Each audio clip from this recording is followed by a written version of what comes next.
Okay, boys and girls, this is the second to last chapter of Stone Fox, and Willie is in the race now. Let's see how he does. Chapter 9, The Race. Searchlight sprang forward with such force that little Willie couldn't hang on. If it weren't for a lucky grab, he would have fallen off the sled for sure. In what seemed only seconds, little Willie and Searchlight had traveled down Main Street, turned onto North Road, and were gone. Far, far ahead of the others. They were winning, at least for the moment. Stone Fox started off dead last. He went so slowly down Main Street that everyone was sure something must be wrong. Swish! Little Willie's sled flew by the schoolhouse on the outskirts of town, and then by the old deserted barn. Swish! Swish! Swish! Other racers followed in hot pursuit. "Go, Searchlight, go!" little Willie sang out. The cold wind pressed against his face, causing his good eye to shut almost completely. The snow was well packed. It was going to be a fast race today, the fastest they had ever run. The road was full of dangerous twists and turns, but little Willie did not have to slow down as the other racers did. With only one dog and a small sled, he was able to take the sharp turns at full speed without risk of sliding off the road or losing control. Therefore, with each turn, little Willie pulled farther and farther ahead.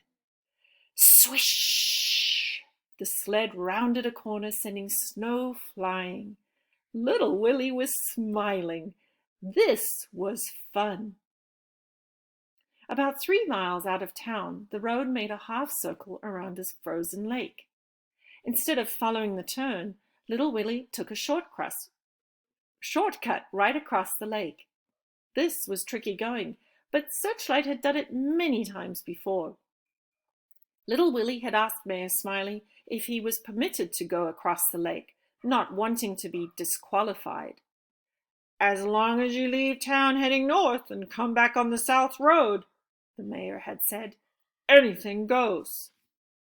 None of the other racers attempted to cross the lake, not even Stone Fox. The risk of falling through the ice was just too great. Little Willie's lead increased. Stone Fox was still running in last place, but he was picking up speed. At the end of 5 miles, little Willie was so far out in front that he couldn't see anybody behind him when he looked back. He knew, however, that the return 5 miles going back into town would not be this easy. The trail along South Road was practically straight and very smooth, and Stone Fox was sure to close the gap. But by how much, little Willie didn't know. Doc Smith's house flew by on the right. The tall trees surrounding her cabin seemed like one solid wall. Grandfather's farm was coming up next. When Searchlight saw the farmhouse, she started to pick up speed. "No, girl," little Willie yelled, "not yet." As they approached the farmhouse, little Willie thought he saw someone in Grandfather's bedroom window. It was difficult to see with only one good eye.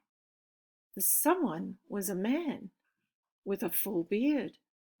It couldn't be, but it was. It was Grandfather. Grandfather was sitting up in bed. He was looking out the window. Little Willie was so excited he couldn't think straight. He started to stop the sled, but Grandfather indicated no, waving him on. "Of course," little Willie said to himself, "I must finish the race. I haven't won yet."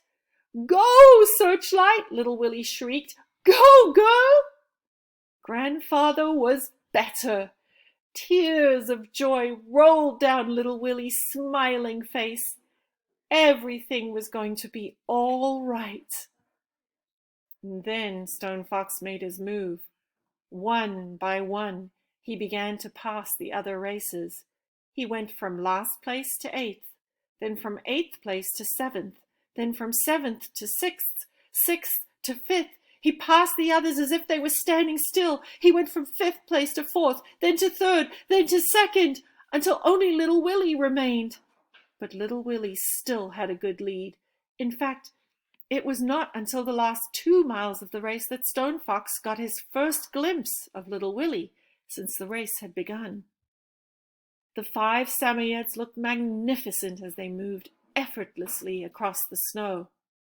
Stone Fox was gaining, and he was gaining fast, and little Willie wasn't aware of it. "Look back, little Willie, look back!" But little Willie didn't look back. He was busy thinking about Grandfather. He could hear him laughing and playing his harmonica. Finally, little Willie glanced back over his shoulder. He couldn't believe what he saw. Stone Fox was nearly on top of him. This made little Willie mad at himself. Why hadn't he looked back more often? What was he doing? He hadn't won yet. Well, no time to think of that now. He had a race to win. "Go, Searchlight, go, girl!" But Stone Fox kept gaining, silently, steadily. "Go, Searchlight!" The lead Samoyed passed little Willie and pulled up even with Searchlight. Then it was a nose ahead, but that was all. Searchlight moved forward, inching her nose ahead. Then the Samoyed regained the lead. Then Searchlight. When you enter the town of Jackson on the South Road, the first buildings come into view about a half-mile away. Whether Searchlight took those buildings to be Grandfather's farmhouse again, no one can be sure. But it was at this time that she poured on the steam. Little Willie's sled seemed to lift off the ground and fly. Stone Fox was left behind, but not that far behind.